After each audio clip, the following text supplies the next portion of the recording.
Hello, welcome to my podcast. This is episode number 5. I'm the Butler. I'm a full-time reseller on eBay. And today we're talking about customer support, how to get them to work for you. Let's get into this. So if you've been selling on eBay for a while, you've dealt with the customer support group once or twice and the frustration that lies therein. I know for a few years I've been ripping my hair out at the root trying to deal with these people, finally realizing that only half of them know policy and procedure, and even less than that follow it. But knowing these things, we can use it to better our position as sellers inside the eBay community and in the eBay world. So if you've noticed, if you've ever dealt with the eBay people and you've called, you can talk to 10 different people and get 10 different answers, and that's a problem. You know, you can, when you call up eBay and you've got an issue, they automatically support the buyers, and that's a problem. So I started noticing these patterns with eBay and buyers alike, and it's promoted patterns, promoted behaviors. Now you're going to find, I'm going to see a lot of keywords coming at you. And I recommend when you talk to eBay, you talk to them like this because they understand keywords. So when you say promoted patterns and promoted behaviors and things like that, you know, they understand that. You know, promoted patterns are like, you know, returns. You know, when somebody says, they write you a letter and go, yeah, I got the item today. It's got a little mark on it. What do you want to do to make it right? You know, that's a promoted pattern that's been going on for years. It's a pattern. I say promoted because eBay doesn't do nothing about it, so they're promoting it. It's like item not as described. They're promoting bad behaviors, period. The item not as described algorithm just promotes bad behavior. It's all over the internet. Anybody write down in the comment below if you want to argue that one out. I'd love to argue that one out. But that's promoted. Everybody online knows about it. And so anyway, so using keywords with them is important because they understand that kind of business.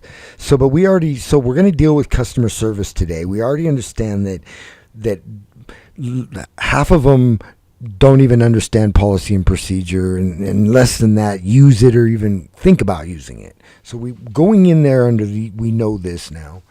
Now, if you're a seller on eBay and you don't know policy and procedure, I recommend you shut this down right now and go learn policy procedure, because that will save you every time, and it's a must. So when you're going to deal with the customer support people, you have this understanding now that, you know, where you stand. You know, it's a buying platform.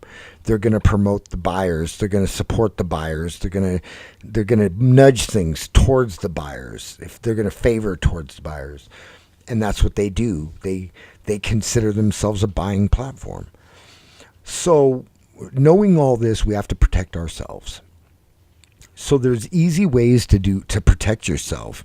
You just have to think it out. And there's a lot of variables with returns. I understand how they return them, the wording. Did they write a letter before they opened up the return? All these are important because any letters that come in prior to a return is an extortion letter or else. You get what I'm saying? And you have no way of winning those. Therefore, you have to do what they say or you get the negative feedback, which can be removed just like that. So you just got to learn. You just have to give yourself the power and follow policy and procedure and empower yourself and quit playing these games with these people. Okay, so we're going to take an item not as described case as an example to run through this whole return process to deal with customer support. I use an item not as described just because I don't accept returns, so I get a lot of them. But 90% of them I get closed right away as buyer's remorse. So I'll take you through how I deal with these people. Like I said, I because I don't take returns. I deal with a lot of cases, and I win them all. I've never gotten a negative feedback, and I've never lost a case. So how I deal with this is, first of all, when a case comes in, I got to look at it. What did I do wrong, right? Did I do something wrong? Was my listing messed up somehow? So I double check and recheck all my listings. So the fact, if it'd be very rare that one of my listings is inaccurate. So if I look at my listing and it's correct and there's no problem, then it's on the buyer. And the buyer is either got buyer's remorse or he's trying to play the eBay lottery with me. If he's trying to play the eBay lottery, that's usually preceded. That's like a letter comes in. Hey, I'm ready to play eBay lottery. You know the eBay lottery letter. Hey, I got the item today. It's got a little blemish on it. What do you want to do to make it right? Now, let me tell you something. If you were pissed off, you'd just return it. So they're trying to play the lottery, cash and prizes. That's a different subject. I'm not going to get off subject here. So the item not as described case is a pair of pants. Tag says 36. Buyer says the listing says it's a 38. He wears a size 38. These pants don't fit him. He wants to send them back. Opened up an item not as described case. Okay.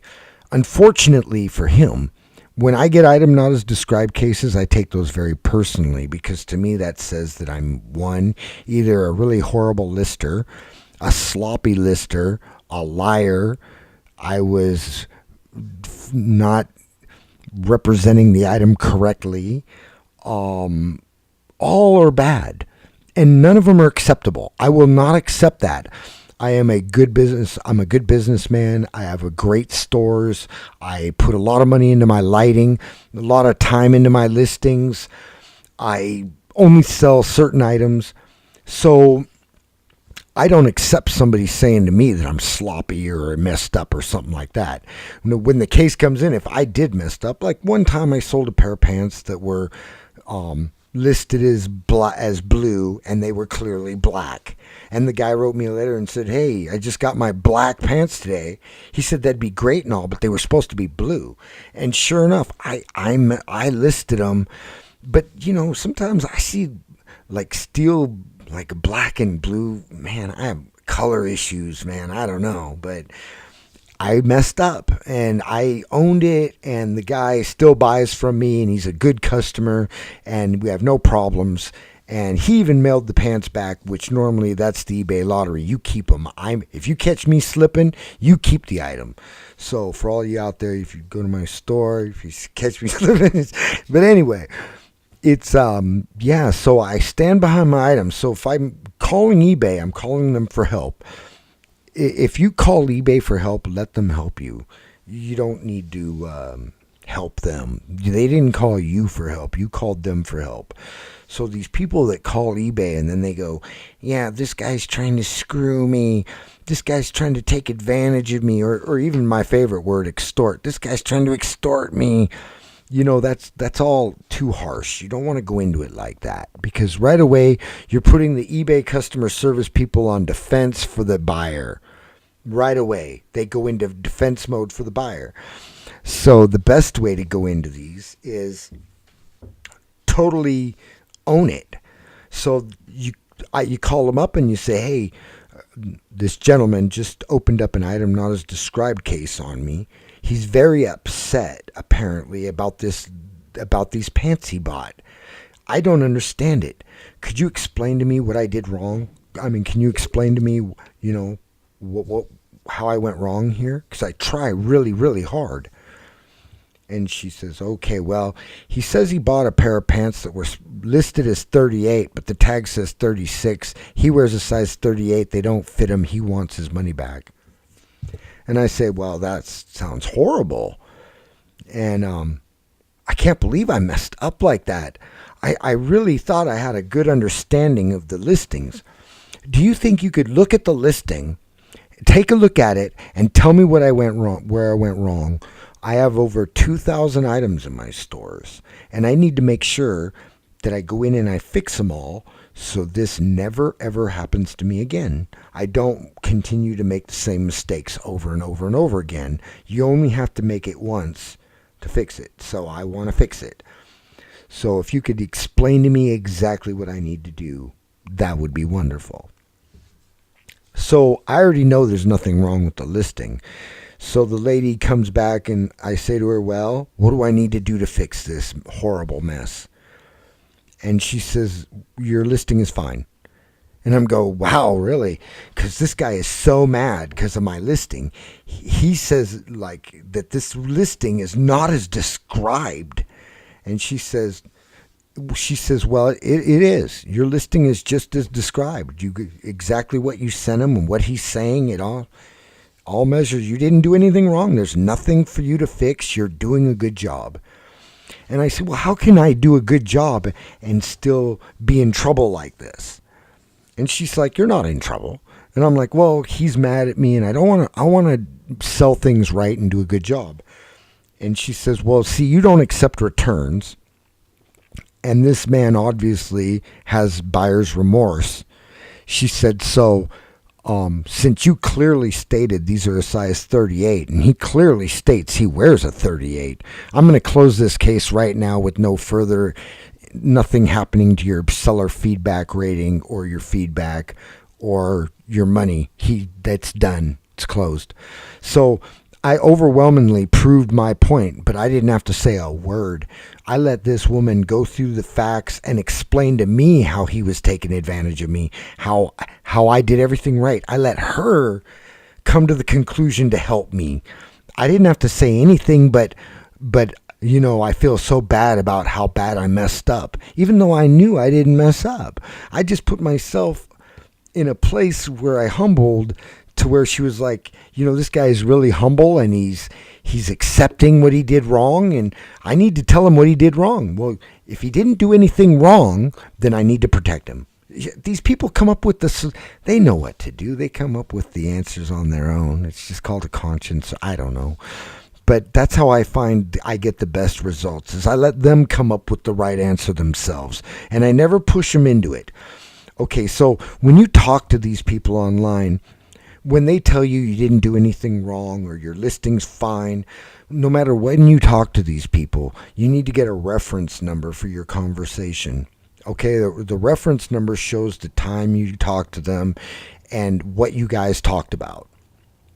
I call these partnership numbers because if for whatever reason I end up in appeals, I've got these partnership numbers to prove that eBay said that everything was fine and I did a good job. So at the very least, eBay will pay the buyer, they'll pay me, they'll close the case, they won't allow no feedbacks, they won't affect my defect rating, and I'll still win. So you need to create these partnerships with reference numbers. That's why no matter what, anytime I have any kind of issues with a buyer, I always call eBay and create a partnership. I don't call them reference numbers anymore, because what I am actually doing is creating a partnership. What I want is a partner in crime. I want them to be with me in this now. I want them to be part of the solution and not part of the problem. They're already part of the problem. Can I turn them into a solution? Yes, we can. Yes, you can. And that's the whole idea here, is to turn problems into solutions. But remember, problems can never be solutions. So you just need to get rid of them and create the solution. So you guys are awesome. I hope this helps. There's a lot of variables when it comes to dealing with customer service, from just using keywords and letting them know that these algorithms are promoting bad behaviors and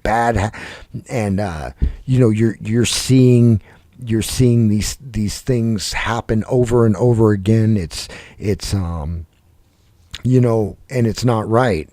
And we need to do our part as sellers to stand behind our listings, do a good job, and not let these buyers file these fraudulent returns on us, and if they do, we need to stand behind them so eBay will continue to lose money on this algorithm, and the more money they lose, the quicker they'll get rid of it. And I think they get so many returns that they couldn't possibly put a human on it, but at least they'll understand that the item not as described algorithm is broken and being horrendously abused. And yeah, that's about it. So you can make eBay work for you. You just can't talk to them. Remember, when you call them for help, let them help you. You don't help them. Let them help you. You just lead them to the problem and tiptoe over to the solution with them and let them present it to you. And remember, if you don't get anywhere with the first customer service people, call right back and you'll get a different one with a whole different attitude that'll tell you something totally different. And if that, just keep changing. It like keeps changing. It's like one of them Russian dolls.